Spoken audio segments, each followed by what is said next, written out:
Hey, today we are going to do a wee quiz. So, my question is, do we know what this is?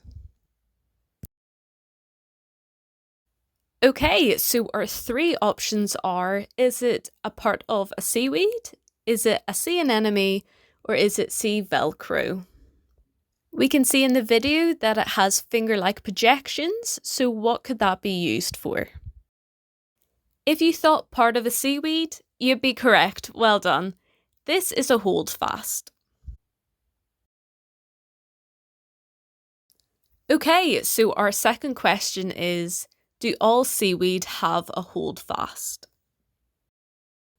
The options are yes, no, or only the dramatic ones. Okay, so a little help could be have a think of what the holdfast is used for. If you chose no, you'd be correct. Well done. Smaller seaweed don't need them. Holdfasts act more like anchors that keep the larger seaweed from floating away.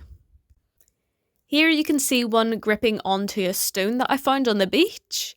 And trust me, it's really attached on, so I'm really pushing onto the stone and it's not moving at all.